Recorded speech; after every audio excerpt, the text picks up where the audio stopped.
Hey everybody, welcome to the show, Board Game Reviews. This week we've been looking at Nemo's War. Nemo's War is a solo or cooperative board game for up to 4 players where players take the role of Captain Nemo aboard the Nautilus on 20,000 leagues underneath the sea in a journey for a full year for science, for exploration, for war, or even for anti-imperialism. Because in this game you're going to take the role of Captain Nemo as you travel throughout the seas, and your eventual objective is just to survive aboard the boat for one entire year. The trick of the game though is it's not just about survival, it's about survival in a grand way, because you need to leave your mark upon history, because just surviving is never enough. You need to be able to tell all the history books how great of an explorer, how great a scientist, or whatever you may happen to be, but just how great you were, because that is the grandest way to have the best exploration and the greatest journey across Nemo's War. There's one great way to win the game, to get a high enough score to be recorded in history books. There's lots of ways to lose this game, which adds to a lot of the challenge. You can lose through having too much notoriety, which means all the nations of the world are going to do everything they can to sink your ship, because they have decreed that you're much too bad of a nuisance and you're causing too much problems for their imperialistic ways.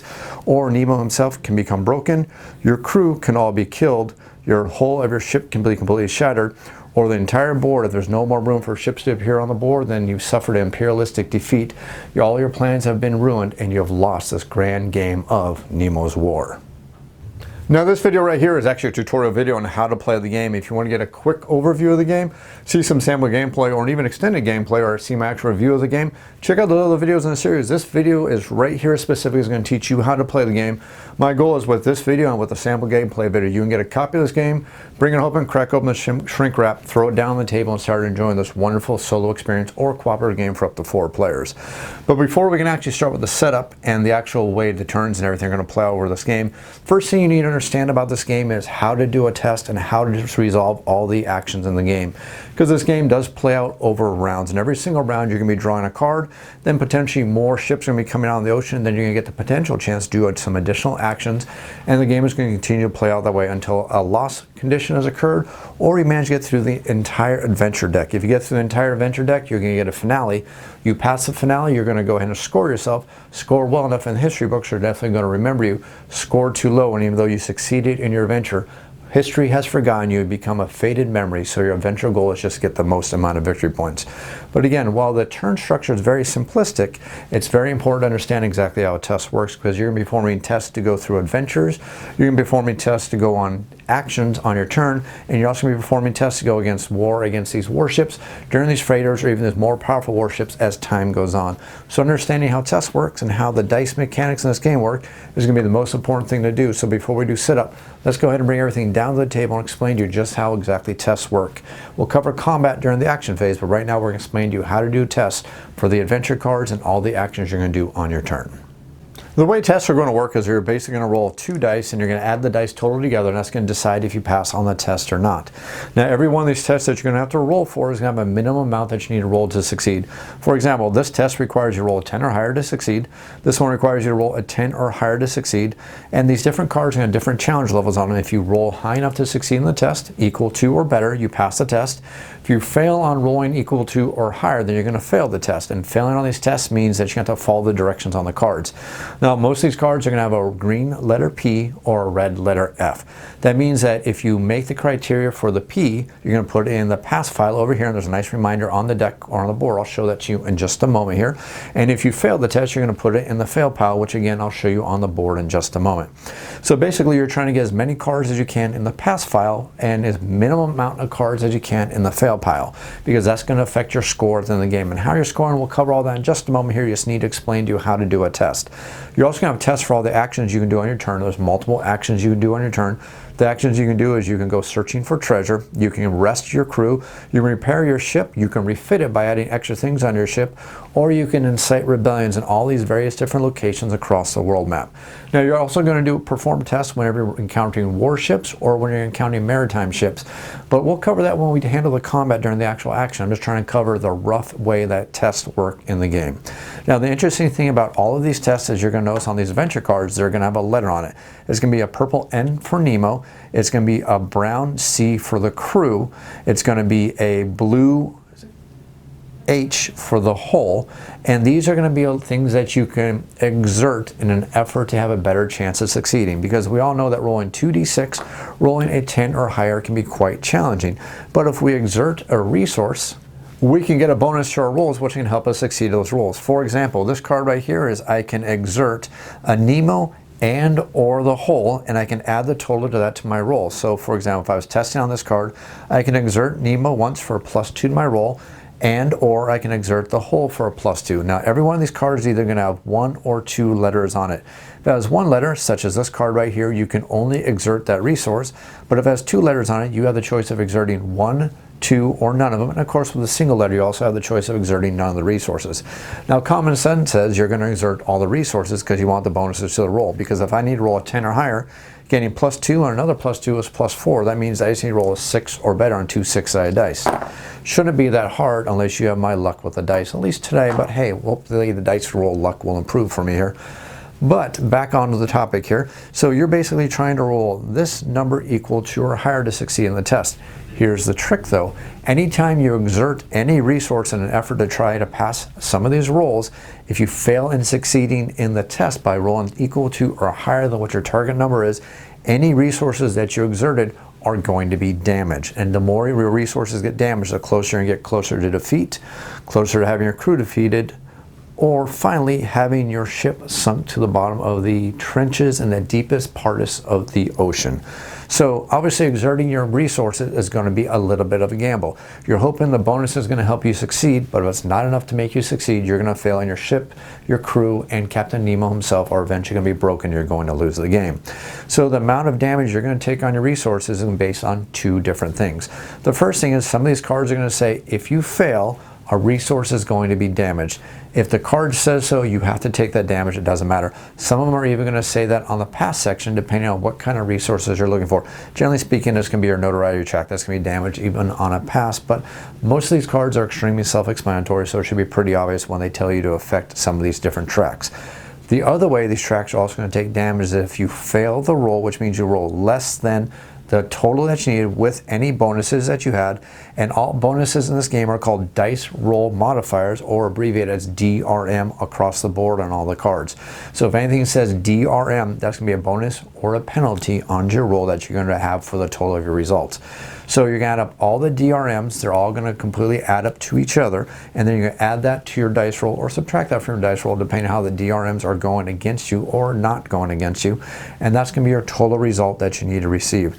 Now the other thing to understand that is if you ever roll snake eyes, you roll 2 1s, you are going to fail your roll. It does not matter how many DRMs or dice roll modifiers you get to add to the roll. A snake eyes roll of 2 is always a failure. Anytime you're going to roll 2, you will fail in whatever you're trying to do, and most times you're going to have an extra worse kind of failure by rolling snake eyes, especially when it comes to combat. You're going to start taking a lot more damage. So anytime you roll snake eyes, doesn't matter how many DRMs you have, you're always going to fail. Even if your bonuses would make it a success, it's always going to be a failure. And if you ever have multiple levels of failure, snake eyes is always going to make you choose the worst level of the failures. So now back to why do you not want to exert every one of your resources? Well, they are going to take damage. And the amount of damage that you're going to take on every one of these resources, every single resource that is exerted is going to take 1 point of damage if your lowest die roll between the 2 dice happens to be a 1. If your lowest die happens to be anything else, it's going to be a different value. But if your lowest die happens to be a 1, all the pushed resources or the exerted resources are going to take 1 point of damage and go over to the next level. If your lowest roll happens to be a 2, 3, 4, 5, or 6, well, it can't really be a 6 because it's 6 and a 6 roll would be a success. But just try and accentuate the point here. But if your lowest roll between your 2 dice is a 2 or higher, every single resource that you exert is going to take 2 points of damage. So this is why you may not want to exert all the resources available to you. And on top of all that, you have the option of not exerting any resources at all. Especially for some of these tests, if the card you're looking at, you just look and say, it really doesn't matter if I pass or fail this test. Failure is not going to be too horrible. The only thing I do is I don't get this card.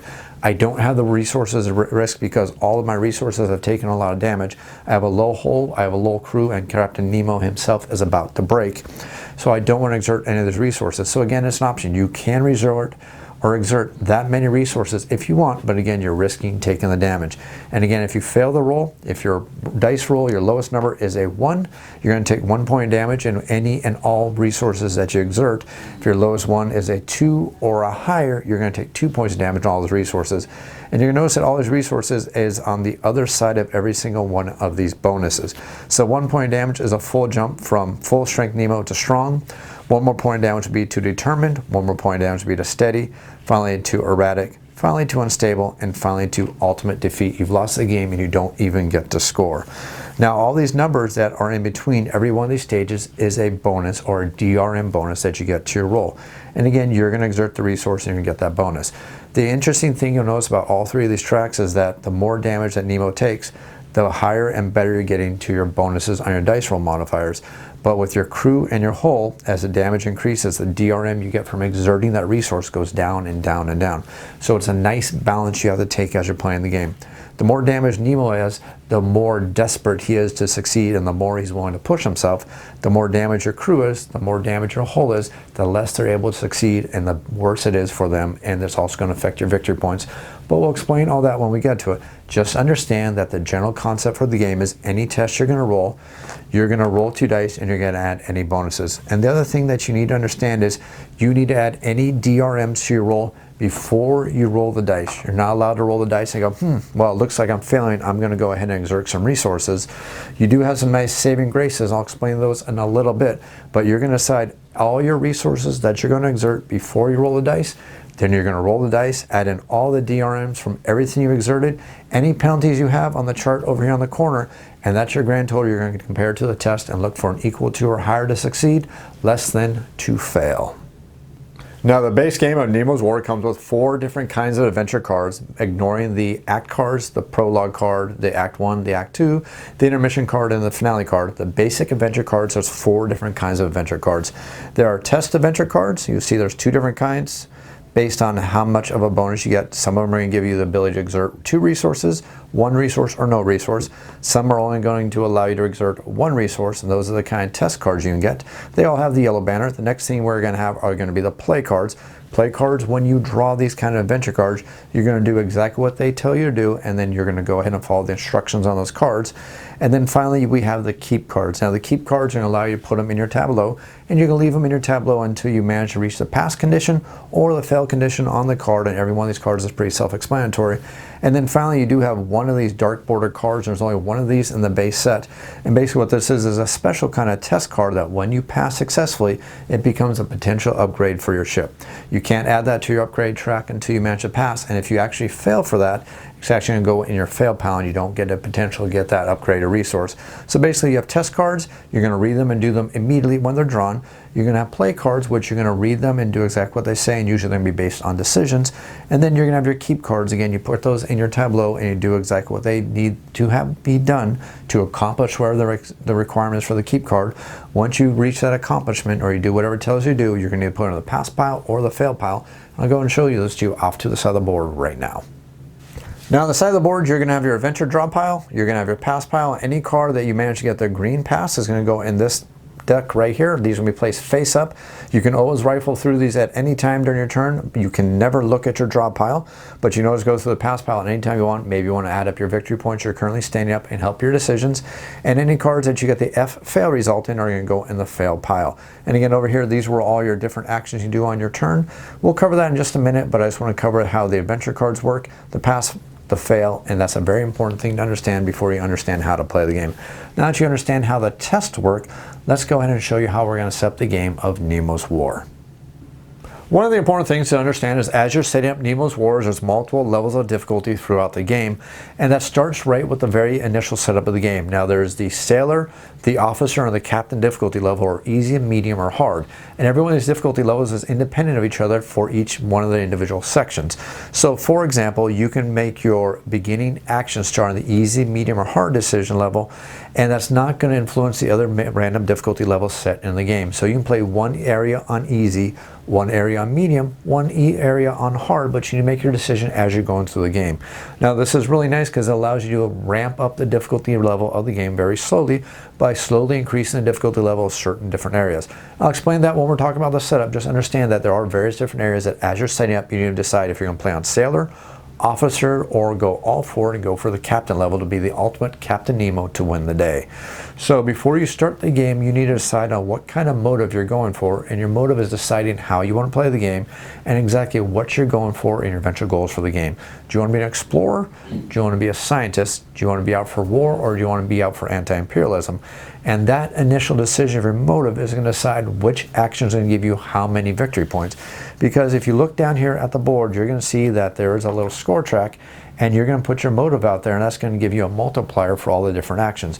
For example, we'll see that if we go for exploration, every single warship that we sink is going to be at -1 victory points. Now you can never go negative on victory points, so if a warship gives you 0 for sinking it is not going to give you -1, it's still going to be a 0. But if that warship would have offered you 1 victory point, every single warship is going to be at -1, so all the 1 victory point warships are worth 0. All the 2 victory point warships are going to be worth 1. You know, you get the idea there. But you're going to look down every single one of these tracks. You're going to see that warships, non-warships, you see adventure cards, you see treasures, you see liberation, you see science discovered, and you see wonder seen, and you see a multiplier. So if you get a wonder, that's worth 2 victory points. If you're an explorer, it's going to be times 7, which would be 14 victory points for that. So the different motive you're going to pick, you're going to lay it out here, and it's going to decide exactly which kind of action is going to give you the victory points you need. Now just understand, to get the very best winning victory for this game, you need almost 300 victory points.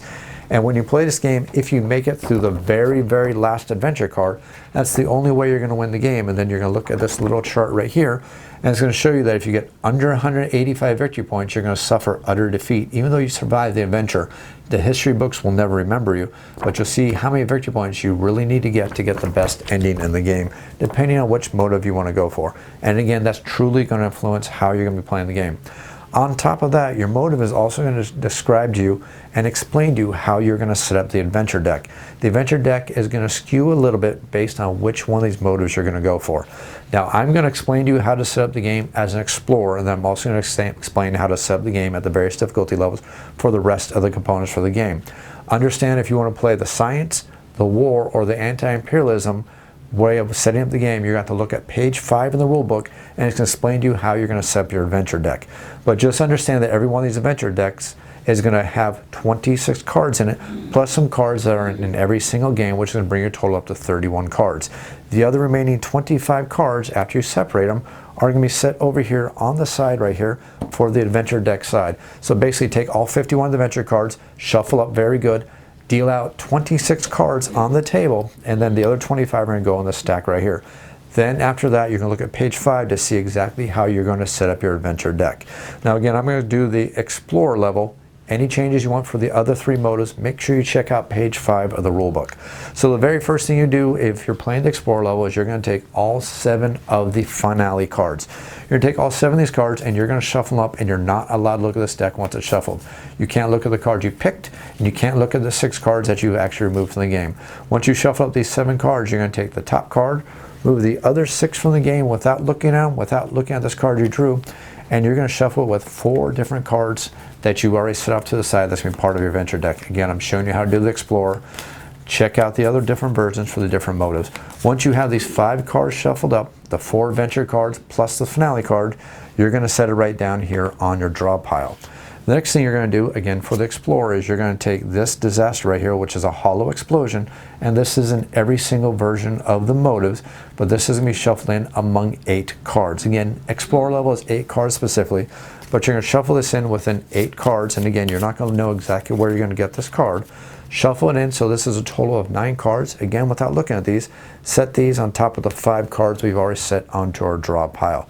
After we've done that, the next thing we're going to do is we're going to take the Act 3 card, and we're simply going to place it on top of the cards we already have in our stack. Then we're going to have another stack of exactly 8 cards. Again, 8 cards for the Explorer level. The other motives are going to be a different level. Take these 8 shuffled cards, and you're going to set that on top of your deck right there. And then you will put the Act 2 card up on top as your next card. After you've done that, you're going to take 6 more final cards, which is the last of your adventure cards, and you'll set that right on top, and then you get your final card, which is your Act 1, which is your prologue card. And again, your prologue card is always on top. It doesn't matter which motive you happen to pick. All 4 motives use that same prologue card, the same Act 1 card, the same Act 2 card, the same disaster, and one of the random different finales. The only thing that changes is the amount of cards are stacked between each individual act. And again, that's explained on page 5. After that's done, you're going to have a total of 31 cards in your adventure draw pile. All you need to do is make it to the finale card. You don't need to make it to the entire deck. Remember, your finale card is shuffled among the bottom 4 cards. So it's one of 5 cards. So as soon as you get to the finale, once you defeat that finale, you're going to manage to score the game and see if you're remembered by history. If you reach any of the fail conditions, whether you get to a notoriety track loss, whether you get one of these resource track losses, or if you suffer imperialistic defeat, you're going to lose the game and you don't get to score at all. The only way you get to score the game is if you make it to the finale card, survive that long without having any of the other loss conditions, and then you're going to add up your victory points. You need 185 or more to get at least a passing victory. 184 or less is still a loss even, but you at least get the good dialogue in the epilogue book. Now that you set that up, you should have your 25 cards over here, which is your additional adventure deck of adventures you can take. You're simply going to take 1 treasure gem, and you're going to stick that on top right there. And now we get to our very first decision about the difficulty level. If you want to play on easy, the sailor level, you're going to put 2 gems here on top, which are 2 gems that you can get for your very first adventure. If you want to play on the medium level, you are going to put 1 gem there only. And if you want to play on the hardest level, the captain level, you'll start with no gems. As this setup goes on, I'm going to show you the medium difficulty, which is a good average way to play the game. You may not win it the first time you play the game, but nobody wants to win a solo or cooperative game the first time they play it. So we're going to put it on the medium difficulty, and we'll put 1 gem on top. The next thing we need to do is we need to put our notoriety track at level 1 on the notoriety track, which is going to be the skull and crossbones level right here. I'm sorry, at level 0. Next to level 1, and that's going to be our track. We are also going to put whatever motive we've chosen over here on the motive track so we understand which kind of different ways we get victory points. Now, there's 2 different ways you can play the game as you're playing the game. You can decide to score the game by using the score track right here as you're playing, which will give you a running total. I don't like to do that because I think it slows down the game a little bit too much, and you can usually get a good idea of looking at how far you succeeded, looking at the fact that you can look at your pass and fail piles at any time you want and get a rough estimate of approximately where your score lies. You can score as you go. I recommend that you score at the end. That's also how the rulebook recommends it too. So now that we have these 2 things decided, our notoriety track and our remaining adventure cards and our first difficulty choice, let's go to our next difficulty choice. Next thing we're going to have is we are going to have 4 of these blue warships. The order they're stacked does not matter, but you need to decide exactly where they are going to be on the notoriety check. Once our notoriety matches the level that we place these 4 ships at, these 4 ships are going to come into the game. So if we want to be captain level, we're going to put them at level 11. If we want the officer level, which is the average level, we're going to put them on number 14. And if we want the sailor level, which is the easiest level, we're going to put them on number 17. Since we are going for average level, we will put them right there on number 14. Next thing we'll need to do is make the same decision for the green warships. Again, it does not matter which order these are placed on top of the board. They're going to be thrown in a bag, and I'll explain the bag in just a moment here, so don't worry about it. But again, we need to make another decision. For very hard, level 23. For normal difficulty, on 26, notoriety check. On the easy sailor level, we'll put on 29. We'll go ahead and put that on the average level right there. Now, the next thing to understand is this notoriety check has 4 different defeat conditions on it, depending on the motive you've chosen to play. If your notoriety marker right here ever reaches any one of these levels, depending on the motive you've chosen, you instantly lose the game. You don't get to finish that round and get a chance to lower your notoriety down. The moment that notoriety reaches that point, you have instantly lost the game. Now, there's 4 different levels based on the motive you've chosen. The very first level is 26 for science. So if you're playing a science motive, and if your notoriety ever hits 26, you instantly lose the game. Now, it doesn't matter about the position of these ships. Even if I put these ships all the way here at the easy level, that means we'll never encounter those green ships if we're playing science, because we made the game a little bit easy on us. But if a notoriety ever gets to 26 and we're doing a science motive, we instantly lose the game. If we are playing on the explorer level and we happen to get to 36 on notoriety, you got it, we instantly lose the game. Finally, if we are playing over here for anti-imperialism, and if our notoriety ever gets to 44, we instantly lose the game. And finally, if we're playing for war, if our notoriety ever gets to 51, again, yes, we instantly lose the game. So now we're going to take one of these black dice and we're going to add it to the anti-imperialism level at level 44. Now the interesting thing about this is you never have to worry about this die if you're ever playing the science, the explorer, or the anti-imperialism, because again, if you ever get to that level, you lose instantly. So we're just going to put it there for cosmetic purposes. Unless we're playing for war, if we play for war, then there's a chance this die can be added to the board. But if you're not playing for war, you never have to worry about that 6-sider. So if it's really in your way, you're not playing for war, go ahead and remove it from the game. You're most likely not going to use it. I put it there just because that's the kind of guy I am. Next up, we need to set the levels for every one of our resources that we can exert. And again, these resources, these tracks can also influence the loss or the victory of the game.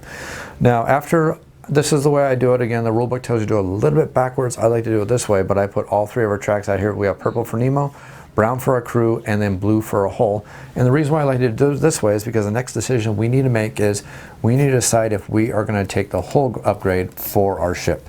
Now there are 4 hull upgrades that are based on the motive that you're playing the game at. You have the explorer motive upgrade, you have the science motive upgrade, you have the war motive upgrade, and finally you have the anti-imperialism motive upgrade. And it's listed on the top of the card to let you know which one of those that is. So depending on which motive you are playing, that is the upgrade you need to make a decision about. And again, this decision is going to be based on the difficulty you happen to be playing the game at. We're playing the Explorer motive, so we will take the Explorer upgrade card. And then we need to make a decision as if we want to start the game with this upgrade. Now, if we decide to start this upgrade, there's a possibility that we're going to spend resources based on the difficulty we've chosen to play the game at. And the amount of resources we need to spend is 3, again, based on the difficulty we want to play at. So if we are playing at the easy difficulty level, we get this upgrade for free. We don't need to make a decision. We just add this upgrade to our ship, put it right here in Tableau. It's a permanent upgrade for our ship. If we're playing on the normal difficulty, on the officer difficulty, we need to spend 3 resources to keep this upgrade. If we don't want to spend the 3 resources, we don't get this upgrade, and it's going to be a potential upgrade we can buy at a later date. But if we want to keep it, we need to spend a combined total of 3 of those resources. Now we can go ahead and spend all 3 in one of the resource tracks, or we can balance it out, spend 1 in every single one of our resources. It's up to us, but we need to make that decision right now. So if that's what we're playing on medium level, that's what we'll need to do to get this card. Finally, if we're playing on the captain level, which is the hardest difficulty level of all, we don't get a chance to purchase that upgrade. We will have to wait. But either way, it does become a potential upgrade that we can purchase. So if we are playing on easy, we got this resource for free. If we're playing on medium, we'll have to spend 3 resources to keep this resource. If we want this upgrade, we'll need to spend those resources. And if we do, it goes on a tableau. If we don't want it, or if we happen to be playing at the captain level, it's going to go as a future upgrade that we can add to our ship. Now, if we have it over here, we're going to continue to fill up the rest of the track. But first, let's shuffle these up because I know what the top 3 are. They're the other motive upgrades, so I don't want to cheat. Once we've done that, we are simply going to reveal the additional amounts of upgrades up to a total of 4 upgrades. Now, generally speaking, when you purchase these upgrades, you don't immediately replace them. The only time you're ever going to replace these upgrades is if you get an adventure card that tells you to do so. And yes, there is one adventure card that will always be in the game that does give you the option of potentially getting another upgrade added to the pile. So we don't need to put the rest of these upgrades in the box, but just put them off to the side and understand that most likely you may not always get one of these upgrades because that adventure card that I'm talking about is an option. You don't have to take that upgrade. There are some options there for you. But if you do get that, it does tell you to go through here, pick another upgrade, and add it into your track right here. And it can go beyond the 4 that you have right there. The nice reminder about the 4 is just to explain that's how many you start with. Now, just a little addendum here. If I purchase this upgrade, because I'm playing on a difficulty level that allows me to purchase it, we are still going to fill up with 4 on this track, which means we have potentially 5 upgrades. But again, if you're playing on the captain level, that's not an option. So easy level, free. Medium level, buy. Hard level, don't get. So now that we've taken care of the upgrades, the next thing we need to do is we need to fill up the oceans. Now I'm going to pause this and I'm going to fill up the oceans very, very quick with the hidden tokens because it's going to be boring. Watch me go one by one by one. So I'm going to go ahead and pause this, fill it up really quick, and go back and explain to you exactly how it is because that's going to be another difficulty decision. Now to fill up the ocean, you need to make sure you're putting all these hidden ship tokens out there on the board. Now there's a difference between hidden ship tokens and actual ship tokens, and there's even a difference between the ship tokens. When it comes to the ship tokens, if a ship token has no number in the upper left hand corner, it's a standard ship. If it ever has a number in the upper left hand corner, it is a warship. So you have your standard ships and you have your warships. Understand all these tokens are double-sided. All the white ships are white on one side. which is a non-warship, and the backside is gray, which is always a warship. So with these white and gray ones, backside of the gray side is always a warship. The front side is a non-warship. And again, when we're looking at anything that's not a white or gray ship, it's either going to be a purple on the backside, which you're not going to have to worry about on the Explorer level. I'll explain how that works in a little bit. And then you're going to have the front side, which could be the light yellow, could be the black, it could be the darker yellow, the orange, or the red, or the blue, or the green, but every one of these ships on the back side is a purple, and on the front they're various different colors, and the color matters because of the challenge level for the notoriety track. If your notoriety ever gets to 36 and you happen to be playing the anti-imperialism, or if you happen to be playing the war, you're going to start using the backside of every single one of these ships. But if you're not playing on the anti-imperialism or the war, you don't have to worry about it, because remember, if notoriety ever gets to 36 or higher, you instantly lose. So it's nothing you need to worry about when we're learning how to play the basic Explorer level. That's why I'm explaining you how to play the Explorer level. Just understand when you start playing on the harder or the more challenging different ways, anti-imperialism or war, you're going to start using the much harder sides of all these ships.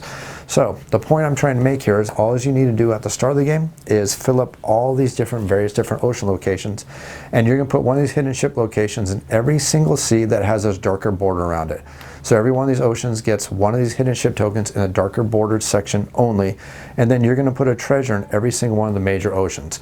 Now the easy way to know what a major ocean is, if there's a D6 sided face pip on one of these spots, you know it's a major ocean. So 1, 2, 3, 4, 5, 6, all major oceans, every single one of them starts with a treasure gem inside it. Now if you want to make the game easier, you can take one of these hidden ship tokens out of every single one of the oceans, the major oceans on the northern half of the board. If you want to make the game more challenging, you can add an extra hidden ship to every one of the major oceans on the bottom half of the game board. Now it's important to understand you're only going to influence the difficulty level with the major oceans. Again, those are the ones that have the D6 pips inside them. So again, to make it easier, you're going to remove one hidden ship from every one of the major oceans in the northern half. If you want to do standard level, you're going to fill up every single one of these little dark border ones. And if you want to make the game much more challenging, you're going to add one more of these hidden ships to every single one of the major oceans. Again, that's another decision you make if you want to play on the sailor, the officer, or if you want to happen to play on the captain level.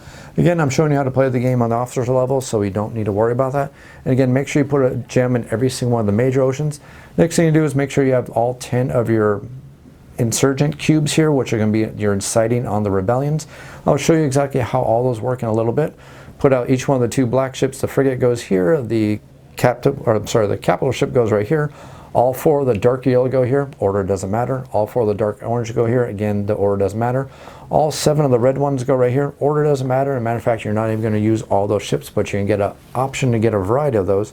Once you've done that, the only thing left to do is make sure you add all the white and the light yellow ships into an opaque container. You can use a bag, you can use a cup, whatever you do, but all the white ships and all the yellow ships are going to be put in a little bag. And again, you're not going to look at what you're drawing when you draw from this bag, and these ships are going to take the little spots of all these hidden ships, and eventually we're going to start adding the more powerful, the more challenging ships into the bag.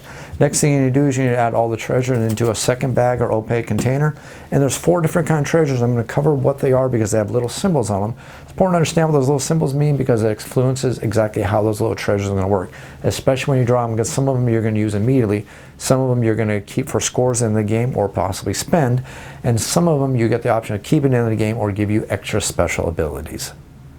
Now the different treasures you're going to get is they're going to have an X, or they're going to have a retain with an X symbol, or they're going to be a green one, which happens to be amazing wonders you can find, or they're just going to have a gem symbol, which are going to be treasures that you can find as you go throughout the game.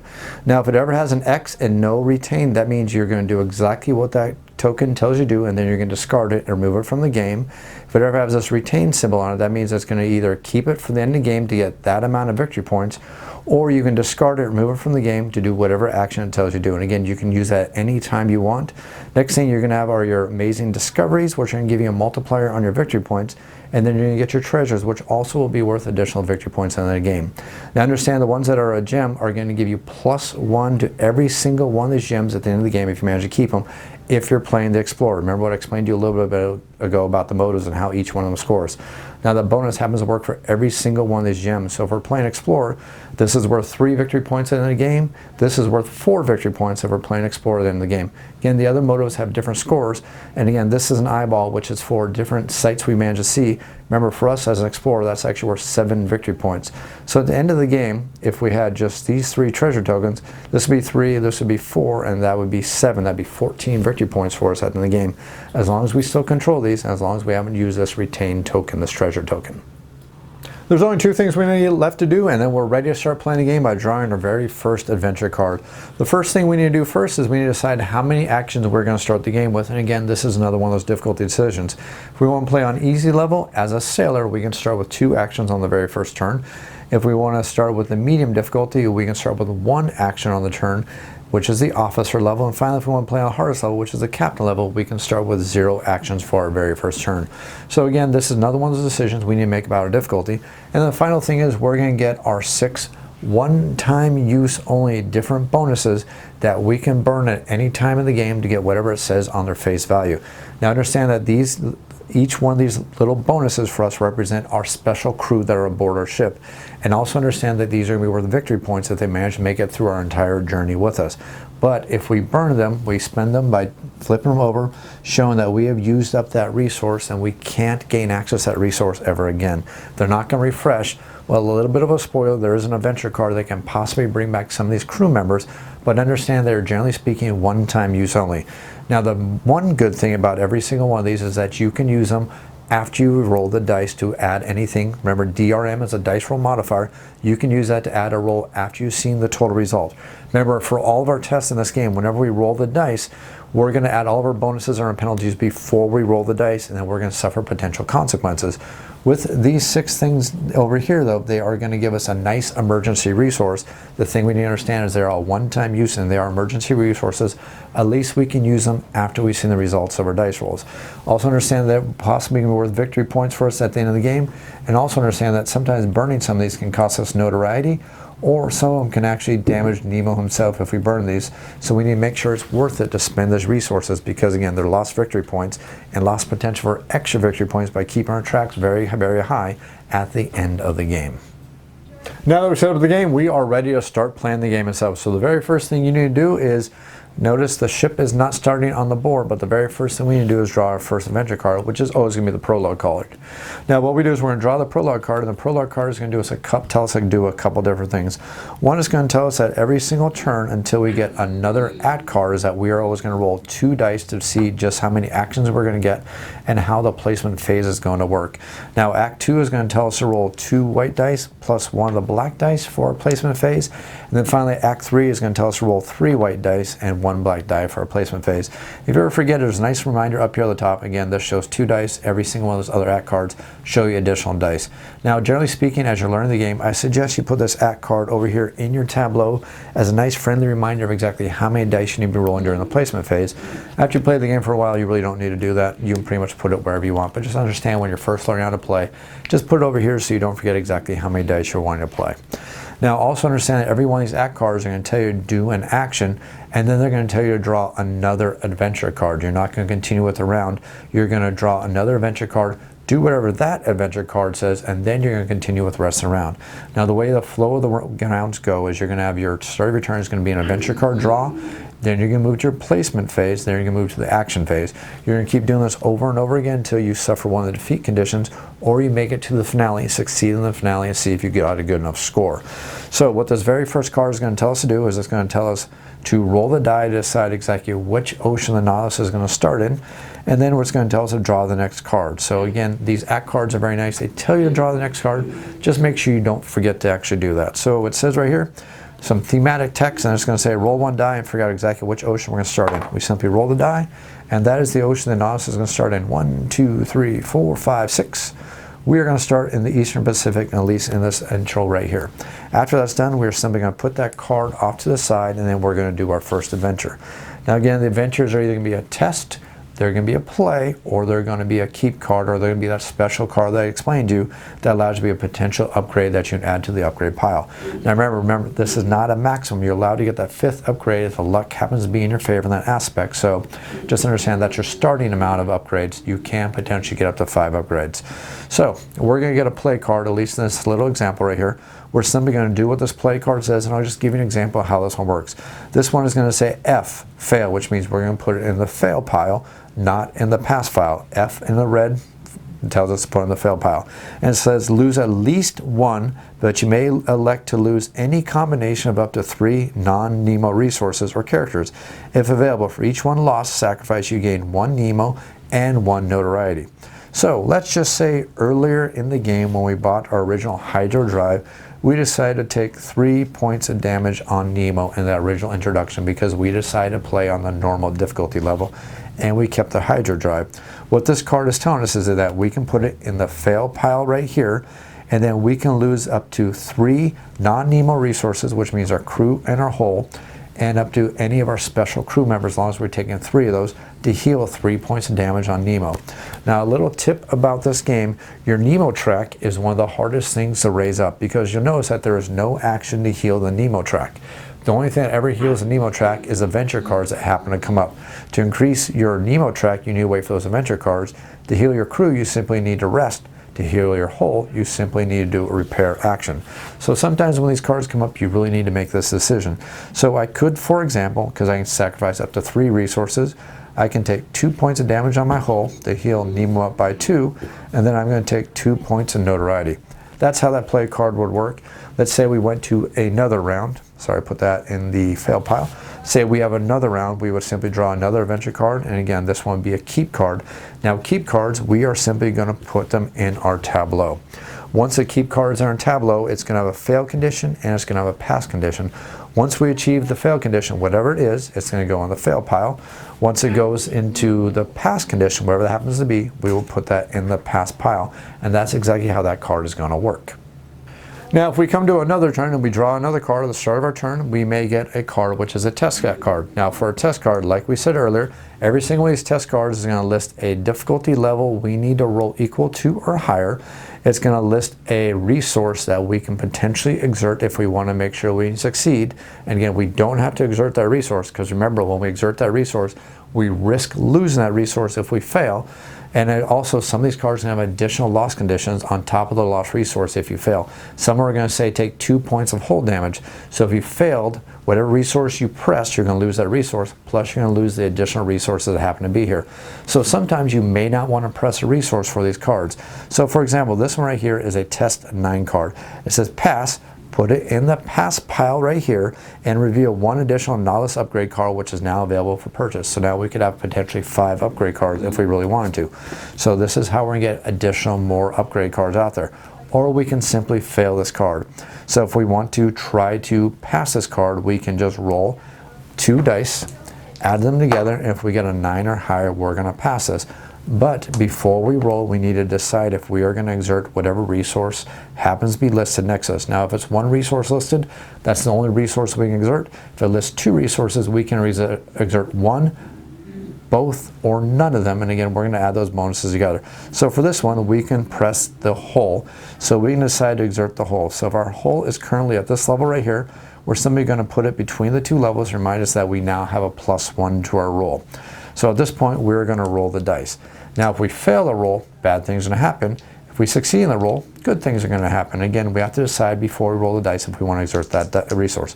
So we would simply roll the dice, and in this case, I'd roll 2 4s. 4 plus 4 is 8, plus 1 more is 9. That is the difficulty level. We would have passed, and this would go on our pass pile. Let's say we had actually rolled a 6, though. 4 plus 2 is 6, plus 1 more is 7. That's not quite enough to succeed in this card, so this card would go on the fail pile. We would put it in the fail pile, but anytime we fail at a test, any resources that we exerted are going to take damage. Now, if our lowest roll when we exerted a resource happens to be a 1 between the 2 dice we rolled, whatever resource we exerted is going to take 1 point of damage. If it's anything except a 1 and we still failed in the roll, whatever resource or resources we exerted are going to take 2 points of damage. So if this had been a card that allowed us to exert Nemo, and it allowed us to exert the hull, and we rolled a 6 right there, that means that the hull would take 1, 2 points of damage, and Nemo would take 1, 2 points of damage. So it's really much a challenge to exert these resources. You need to make that decision before you do the roll. But don't forget, you have these nice saving grace cards down here, 1-time use only, and some of them do allow you to reroll the dice and hope for a better result. And again, if you succeed, then you're simply going to refresh those resources. They're not going to take the damage, and things will go much further in your way. But once you've done that, you need to get rid of whatever one allows you to re-roll the dice. That is spent, and again, if it has any penalties on the back of it, such as this one, which is going to have a notoriety penalty, you have to take that notoriety penalty, and that's how that would work. Pass or fail, make sure you put the card in the right stack, depending on if you had a pass or a fail result. After you've done the adventure, we are now going to go to the placement part of the round. Now, during the placement part of the round, you're going to roll a certain amount of dice based on exactly what act you happen to be in.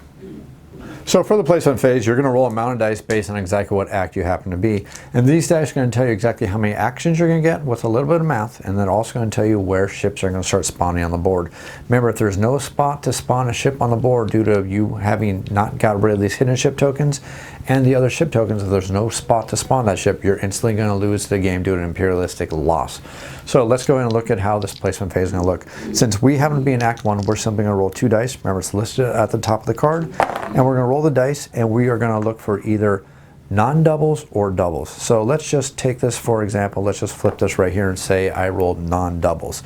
The difference between these 2 dice is going to be the amount of actions we're going to get for the turn. So if I rolled a 6 and a 1, we are going to have 5 actions for the rest of this turn when it comes to the action phase. Now understand that you're allowed to carry 1 action over from every single round, and if we were playing on the standard difficulty where our very first round I get 1 action, understand you can never have more than 5 actions. So for the very first round of the game, if I rolled a 1 and a 6, that normally give me 5 extra actions, but since I already have 1 action left over, I'm only going to get 4 extra actions for a total of 5. You can never have more than 5 actions, even if the dice are really greatly in your favor. Not that they were here, but you know, if they are in your favor, it can't ever happen. So the first thing the dice is going to do in the placement phase is tell you how many actions you're going to have for the turn. The next thing they're going to do is they're going to tell you exactly which oceans are going to start spawning ships. Now there's a hierarchy to the way these ships are going to spawn, and you're simply going to follow this chart, and you're going to do the very first thing from top to bottom that you can successfully do. And if you get through this entire chart without doing any of those things, because the complete board is completely filled up, again you're going to suffer an imperialistic loss. So make sure you simply look at this chart. So we're going to look at the very first die we rolled, which is a 1. Easiest thing when you're learning the game is just to place the dice up here in the ocean so you remember exactly what you're going to do. So for number 1, we're going to look here on the list, and it's going to say place a hidden ship token in that specific ocean, as long as there's room. We're looking right here and we are seeing that there is room in this location, so we're going to place a hidden ship token in this location. Let's say that there is no room in this specific ocean because all 4 spaces are completely filled up. So we're going to simply look at the next requirement here, which says place a hidden ship token in any adjacent ocean. Now adjacency is going to be based on these solid lines, and it's also going to be based on the dotted lines. Now the difference between the dotted lines and the solid lines is solid lines are for movement only. Dotted lines are for adjacency when it comes to adding treasures to the map and also for ships. So the Nautilus can follow along any one of these solid lines, but the Nautilus cannot sail along the dotted lines. The dotted lines again are only for adjacency, not for movement. So looking at what we have right here, we see that we need to add a ship token over in Area 1. Number 1 selection is not going to work for us, so we're looking at number 2, which is a hidden ocean that's adjacent. And we get to choose which hidden ocean we want to, or which location we want to place this hidden token. So we see this is adjacent, but it's full, so we can't place it there. We see this is empty, so that's one option for us. This is another option for us. This is not an option for us, and we see that this is an option for us, so we simply pick one of these locations to add this extra token. Let's say that all the oceans that are adjacent happen to be full, so that's not going to be a possible action for us because all the adjacent oceans, each one have a hidden ship in them, so we can't reach that requirement. So we're going to look down the list and look for the very next requirement on the list, which is right here. It says reveal a hidden ship in that or any adjacent ocean. So to reveal a ship, we're going to look in our opaque container, whether it happens to be a cup or it happens to be a bag. Without looking, we're simply going to draw a ship out. Now, if we are playing for anti-imperialism, or if we're playing for war and our notoriety has reached 36 or higher, any ship we reveal is going to be either the gray side or the purple side. If we have not reached that level on our notoriety, then all ships are either going to come up with their white side or with their non-purple side. We only use the purple or the gray side when the special rules tell us to do so, or if our notoriety has reached 36 or higher. So we're looking at this chart, we get to look at the ship that comes out, and then we get to decide which location we're going to add it to. It can either be in the current location or one of the adjacent locations. Again, we get to look at the ship before we decide. So we can add the ship to this location right here. Now, let's say it's going to get a little bit more complex. Let's say every single one of these locations and all the adjacent oceans happen to be completely filled up with ships. Now, I'm not going to take the time to do this, But you get the rough idea. Let's just say all this locations and all adjacent ones are filled up with ships. They're all revealed ships. So what's the next requirement we're going to look at? So we simply look over here and says we're going to pick a non-white warship, which means it can't be already gray. So we're going to pick a non-white warship and we're going to flip it to its gray side. Now the nice thing here is you can look at all the white ships that happen to be out and look at the easiest one, the one that's to be the less notoriety, the less damage, the least powerful. You pick the one by looking at its backside, and then you pick one of them that you're going to flip over, and that's going to be a requirement. But what if you've gone through all these stages and you still cannot manage to put a ship in that ocean? Well, we're going to look at the next level on the ship priority placement chart. Through the magic of video editing, I can show you exactly what happens here. So if we cannot place it in one of these locations following this chart, the next thing that's going to happen is we're going to draw a ship and we're going to place it in any open ocean location anywhere on the map, and it's going to come out on its warship side. Now, if we pick the same ocean that Nautilus happens to currently be in, then we actually get, as a very free action, the chance to attack that ship through a stealth action. Now, the nice thing is we have the option to attack that ship, and it's a free action, not using up one of the actions we got for this turn. So again, if there's any open locations at all, we can place a ship in that location. It's going to come out with its warship side. And if this location we picked happens to be our current location, we can do a stealth attack for it. But wait, let's say we need to draw a ship token and all the hidden ship locations are filled up, all the other locations are filled up, and we can't reach any of these conditions and we need to place the ship. Well, now at this point, we have lost the game to an imperialistic loss. So that's how we're going to suffer an imperialistic loss. But since we're just setting up the game, hopefully things aren't going to be this bad. But let's leave everything set up so I can show you the rest of the rules and how this game plays. So let's just say that we've gone through all the rules here and we've set up this game and we've gone through this placement. That is how the placement is going to work. That's how the action is going to be determined. That's going to show how many actions we're going to get for the turn. That's a standard placement round. What happens if on your turn you happen to roll doubles, just like I showed you on my original roll? Well, if you're going to roll doubles, and let me add some things to the board right here just to show you exactly how this is going to influence things. But I'm going to add a few tokens to the board here, just to give you an idea of exactly what happens at this point. But if you roll doubles, you're going to get what is called a lull turn. During a lull turn, you are not going to get any actions, at least not any bonus actions. So if you carried over an action from the prior turn, you do get one action this turn, and the cost of a lot of your actions is going to go down. That's the nice thing about a lull turn. But you're not going to get any bonus actions, because remember, the difference between the two dice is the amount of actions you gain. If you both roll the same dice, you're obviously not going to get any actions. Now, a couple of things are going to happen during a lull turn. If you reached later acts where you're trying to roll black dice also during the later acts, during a lull turn, any dice that are black, you're going to completely ignore for dice placement. Also understand that as you get to the later acts, when you start rolling multiple white dice, you're going to pick the two dice that you're going to roll during the lull turn or during the placement phase. So when you roll all three of the dice, if you happen to get something like a 3, and a 6 like that, you're going to pick two of the dice which are going to judge your actions. So if you pick the 2 3s, you're going to force a lull turn. If you pick the 3 and the 6, you're not going to get a lull turn. You're going to get 3 actions, and then you have to take the total of all those dice to judge where the placement happens to be. But let's go back to the lull turn and explain to you exactly how that lull turn works.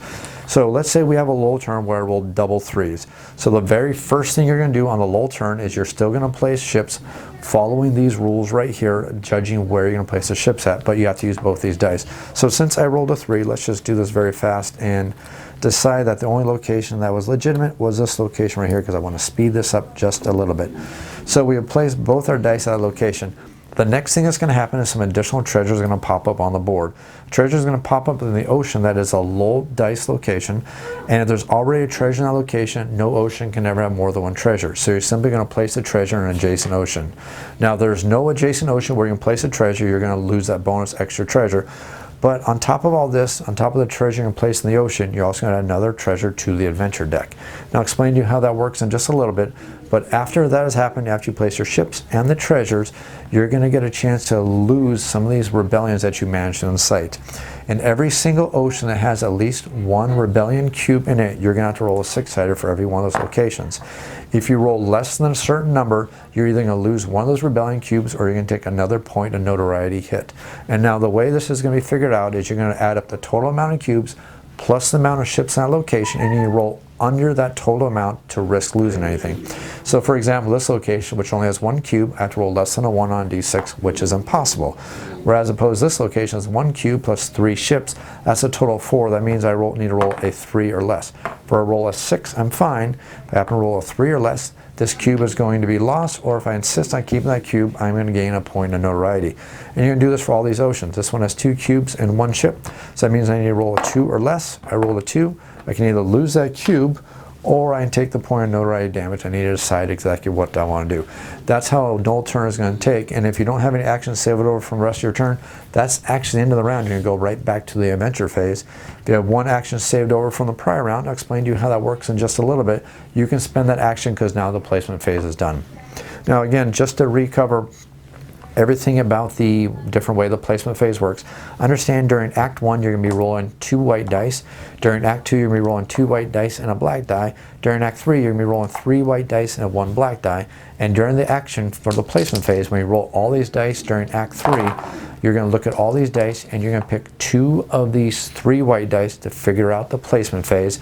And if you pick 2 doubles, you're going to have a lull phase. If you pick 2 non-doubles, you're not going to have a null phase, and you're going to pick the difference in actions. In this case, we'll get 2 actions, but then you need to place ships in the oceans following these rules for all 4 of these dice. So Ocean 1 gets a ship, Ocean 3 gets a ship, Ocean 3 gets a ship, and Ocean 4 gets a ship. But if I decide to pick these 2 dice right here, it is going to be a lull turn, and that means the black die is not going to get a ship in that ocean. So that becomes a constant choice you need to make. But even in a lull phase, even though I picked these 2 dice for my lull phase, all the white dice are still going to get ships out there. That's how the placement phases work. We cover the adventure phase, we cover the placement phase. Now let's go to the action phase where all our decisions matter. We start rolling dice and making decisions, traveling across this map and having lots of adventures. During the action phase, you get a chance to spend your actions, and the amount of actions you get is based on how many actions you got from the placement phase. So the amount of actions you have and how many action points they cost is all listed right here on the board right here. You notice that any action that has a number 2 and an asterisk next to it means that that action and that action only is only going to cost 1 action point during a lull phase. That does mean that if you manage to carry over an action from the prior round, you do have every single one of your actions available to you because all the 2s are going to become a 1. But that costs only a 1 during a lull phase, so in all other regular phases, they're going to actually cost you 2 action points. So to adventure, it costs you 2 action points, or 1 during a lull phase. We got attack for 1, we got insight for 1, we have move for 1, we have rest for 2, or 1 during a lull. We have repair for 2, or 1 during a lull. We have refit for 2, or 1 during a lull. And we have 1 to search, and that's going to allow us to search for treasures and use these different adventure cards, and especially these different locations that we have right here. So go ahead and cover every single one of these actions really quick, and I'll go ahead and cover combat. First thing we're going to cover is we're going to go ahead as adventure. Now the way you're going to do an adventure is you're simply going to look at the adventure deck right here, and you move the gems off to the side, and you'll flip over the top adventure card right here. At this point, you have a choice. If you want to attempt this adventure with this difficulty level and this minimum amount of roll to succeed at, you may do so, and if you succeed at, you're going to do whatever the card tells you to do when it succeeds, whether it's a pass or a fail. And then for every gem that happens to be on top of the adventure deck, you're going to get 1 draw from the treasure bag. You're simply going to draw out of the treasure bag. Whatever treasures you're going to get, you'll simply add over here to the collected treasures if that's what happens to be. And then you'll set them right down there. Unless it happens to be an X and tells you use it immediately, then you're simply going to remove it from the game. But that's the amount of treasures you get. And then we're going to discard these and put them back in the pile and wait for more adventure cards or more adventures to appear here due to the lull phases, giving us extra crystals up here on top. After we've done that, we'll get a chance to do some other things, but let's look at how these adventure draws actually work. Now remember what I said earlier, that every single thing you're actually going to do is based on the roll of 2 dice. You're going to add the 2 dice, and you're going to exert resources. Now there's a nice chart over here on the bottom left of the board that tells you exactly what resources we can exert, what bonuses we're going to get, what penalties we're going to get, and everything's going to add to our DRM, or our dice roll modifier.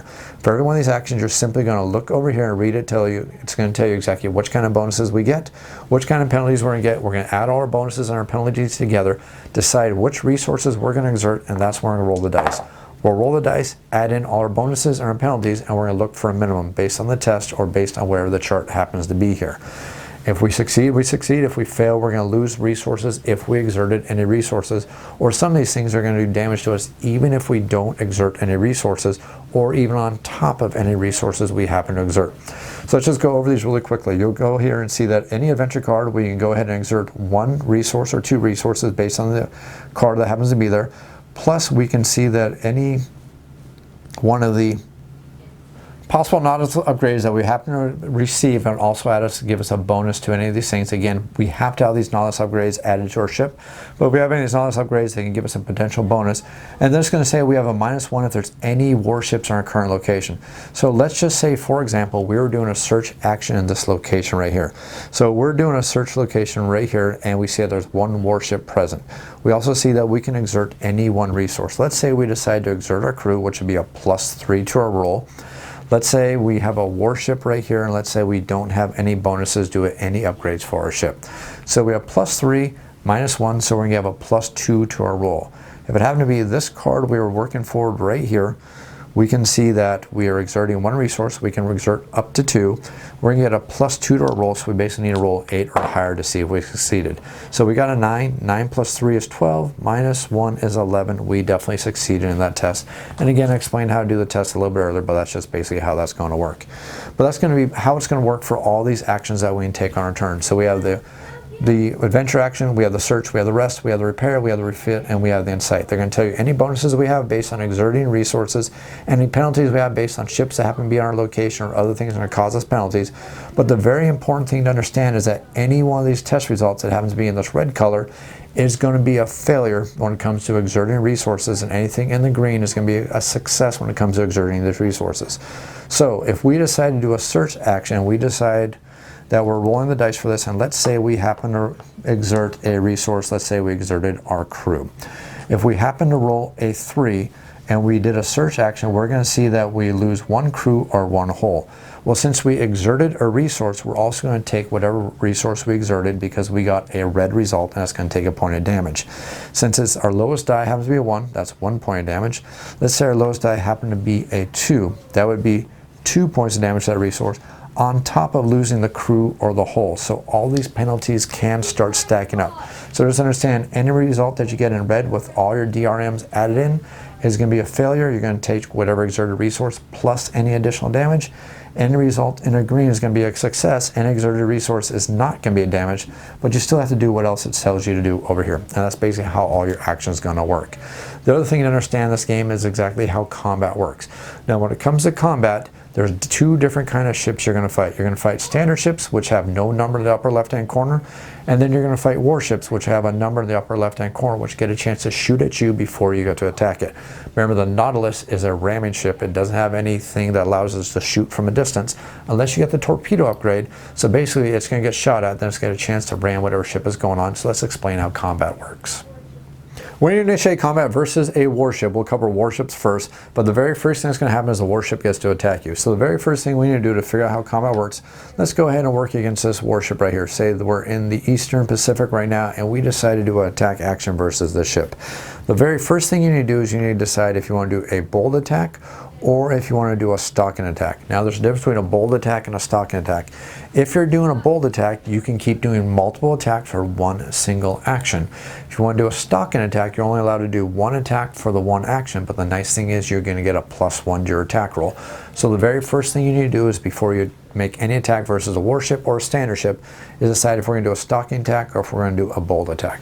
I'll explain to you how to do bold attacks really quick, because stalking is actually pretty easy when you understand a bold attack.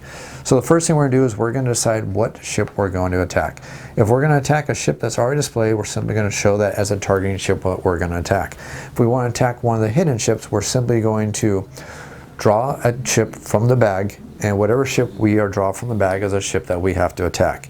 Now, if it happens to be a bold attack, whatever ship we draw, we have to attack that ship. We don't have an option there. We're forced to attack whatever ship that happens to be. If we do a stalking attack, though, and we decide to do a stalking attack versus one of the hidden ships, we get to look at whatever ship comes out, and if it's a ship that we don't want to fight, we can decide not to do it. So during a bold attack, whatever ship we draw, we're forced to do it. During a stalking attack, we can decide not to attack that ship, especially if it's a warship. Or if we just want to, we can decide to attack whatever ships happen to be. We don't have to go after a hidden ship. So if we're attacking a warship, the first thing we're going to do is the warship gets to shoot at us first. And the way this is going to work is we're going to simply roll 2 dice. And what we're trying to do is we're trying to roll equal to or higher than this number. Now, there's only 1 bonus and 1 penalty versus this at all. The only plus you're going to get to this roll is if you happen to have one of the upgrades to your ship that gives you a +1 to the attack value on the ships. If you don't have that, you're not going to get any bonuses, But if there's any other warships in the same location that you seem to be attacking that ship in, you're going to take a -1 to your roll. And again, that's if any other warships are in that location, not if there's multiple. It just has to be one other warship besides the ship you're attacking. So if we're at this example right here, where we have 2 non-warships and 1 warship right here, if I attack this warship first, I'm not going to have a -1. But if I attack this ship right here first, I'm going to have a -1 because I do have 1 other warship in this location. So let's just flip this over for an example right here, and let's say we decide to attack this warship right here. I need to roll a 6 or higher on this dice, and I'm going to subtract 1 from my roll because there's a warship in this location. So we'll roll the dice, and we'll get 11, which is 6 minus 1. That makes us a 10, so it's equal to that or higher. So I succeed, so I don't take any damage. What happens though if we happen to roll worse than that? Let's say we roll a 3. If I roll a 3 with another -1, so another ship showing, that's actually going to be a 2. So I have not rolled higher or equal to or higher than this number, so I'm going to take damage based on whatever my lowest number is between these 2 dice. And that's the amount of damage I'm going to take. So if I rolled a 1 and a 2, I'm going to take 1 point of damage. Let's say I rolled a 3 and a 2 like this, so, and I'm going to take 2 points of damage. Let's say I happen to roll a 4, well, let's do a better example. Let's say I happen to roll 2 3s right here like this. If I happen to roll 2 3s, normally that'd be a success, but since there's another warship, we're going to be at -1, so that's going to be a 5, so that's still a failure. So I take 3 points of damage. Now the way we figure out damage is we're going to roll 1 die for every point of damage, and that's going to be the location that we are going to take a point of damage for. So in this case, since I took 3 points of damage, I'm going to simply roll 3 dice, and I take damage on the 2, the 4, and the 5. So the 2 is a crew, take 1 point of damage on the crew, a 4 is a hull, and a 5 is also a hull. So you start seeing how damage starts adding up quickly here.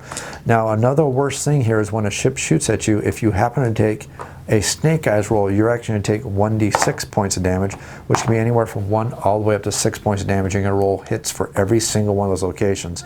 So if I took 5 points of damage, I would roll 5 dice, and all 5 of those locations would take damage, which in this case would be very brutal. That'd be 1, 2, 3, 4, 5. Our ship is sunk. We've happened to lose at that point. So after we've seen whatever kind of damage we're going to take from being shot at from the ship, we get to retaliate against the ship. Now when we retaliate against the ship, again, we get the chance to exert any one of our resources that we want, and then we are going to add in any bonuses for any upgrades we have, and then we're going to add that all to our DRM, and we need to roll this number or higher. So in this case, let's say we are all fighting pretty darn fit, our crew happens to be fresh, our hull happens to be in good shape, and we're all looking really darn good here. Let's say we decide to exert our crew to get a +3 to our roll. We're simply going to roll the dice, and we're going to get 2 4s, +3 is 11, that's the 9 or higher. This ship is successfully sunk. Now if we fail to sink the ship, I'll show you exactly what happens there in a second. But when we sink a ship and when we're doing a bold attack, we now have a decision that we are going to do. If we're doing a bold attack, we can place the ship in the ocean where it was sunk at, or we can put it over here for salvage. And again, we're going to fill out the salvage track from bottom to top, and we're going to use the salvage discarded to upgrade our ship. Once we've done that, we are done making bold attacks. If we place it for tonnage for victory points though, we can keep on making bold attacks. Now every additional bold attack we're going to make is an additional 1 hit on a notoriety, on top of any notoriety hits we're going to get for sinking a ship. Now every ship has a certain amount of skull and crossbones on it. For every single one of the skull and crossbones is another notoriety hit we're going to take. So if I sink this ship here doing a bold attack action right now, that'd be another 1 for the bold attack.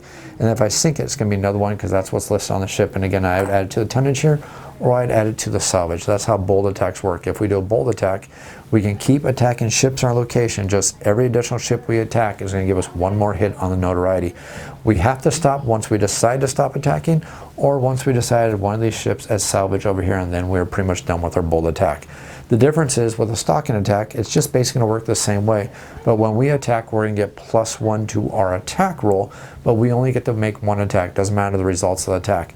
Now the thing to understand is when you're attacking and when you're sinking these ships though, if you attack a ship and you fail to roll better than equal to or better than this with all your DRM modifiers on this, you have failed to sink that ship. That ship is going to stay out there and you're going to take a notoriety hit because they're going to live the tale to tell everybody else that the Nautilus is out there in the oceans.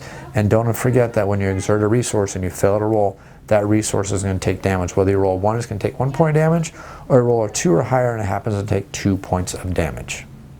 Don't forget though, rolling snake eyes is always a bad thing. So when you're trying to sink a ship, if you happen to roll snake eyes, you're going to take 2 points of hull damage, because remember, this is one of the negatives from failing at the thing. Whatever resource you exerted, you're going to take 2 points of damage on. On top of that, you also take 2 notoriety hits for trying to sink a ship and failing and rolling snake eyes. So be careful when you don't roll the snake eyes. So it's a good time to use one of your rerolls. That's basically how combat works. The only last thing that I explained to you how to play this game is doing the refit action. The refit action allows you to add these upgrades to your ship. The only way you can do these upgrades though is by succeeding on a roll and then having enough salvage over here on your ship track that allows you to actually pay for the salvage to go ahead and get these upgrades. Every one of these upgrades has a certain cost in the upper right hand corner. That's how much salvage you must discard to get that upgrade. Do note though that if you roll a 12 or higher when you're trying to gain that salvage, though, every one of these salvages or these upgrades is going to cost 1 less on the salvage. So you don't always have to have that much salvage, but every one of these is going to have a cost, and the only way you get salvage is by sinking ships and deciding not to put them towards the tonnage track. I'll explain the tonnage track in just a few months when I cover how to score your game, but basically that's a rough overview of how to play the game. You have your rounds are going to be broken down over into the adventure cards, the placement phase, and then your action phase. You're going to keep cycling through it over and over and over again until you get to the final card, which is your finale card. Once you defeat the finale, if you succeed in that, you get to score your game. If you lose your game by either getting too high on the notoriety, having any 3 of these tracks go down to 0, or if your shipboard gets too filled up, you lose the game and you don't even get to score the game. But let's go ahead and discuss how you score the game right now. Before we go on to the scoring though, I did forget to tell you one thing, and this is kind of important, and that's going to be on the search action. I apologize for getting this, and it's going to seem kind of weird to put this at the end, but I did forget to mention that anytime you do a search action, the reason why I did this is I was trying to go over these very quickly, because if you read this, it's very easy to read this, and I don't want this tutorial video to go too long. But anytime you do a search action, if you succeed in a search action location you're at, you do remove the gem from your current location. So that's how the gem's going to be removed from the board. And there's no gem in your current location, you can't search that location. I apologize for forgetting that. I'll try to remember to leave a note in the actual video when I explain or talk about search really quickly, but that's how the search action works, and I do apologize for that. But let's go on to the scoring. So the way the scoring is going to work is, what you're going to do is, if you make it to the finale and you defeat the finale, you're going to take any card that happens to be in your tableau that has a past result on it, if you've managed to accomplish that past result. Generally speaking, that generally says if you have this card in your tableau at the end of the game, you're going to add it into the past pile location. If it says if you have this card in tableau at the end of the game and you fail, you're going to put it in the fail location in the scoring pile. Next, any upgrade card that you manage to succeed at adding to your ship, not the ones still in the upgrade, but any ones that you successfully added to your ship, you're also going to put in your pass pile. Now there is a victory finale card that tells you to do it a little bit differently, so make sure you just follow the instructions on the finale card, but generally speaking, you're going to put everything, including the upgrades, in the pass pile. After you've done that, you're going to go ahead and start adding up all your victory points.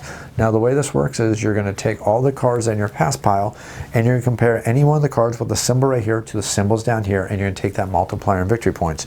For example, you see over here on this card, if I had it in my pass pile because I added it to my ship, I have 1 lightning bolt, and we see that every single lightning bolt's worth 4 victory points. So 1 times 4 happens to be 4 victory points. We see over here that every single warship that I sunk, now remember, warship is anything that has an attack value on it, is going to be -1 for each warship. So we look at this ship right here, it's normally worth 1 victory point, but since we're doing Explorer, it's worth 0.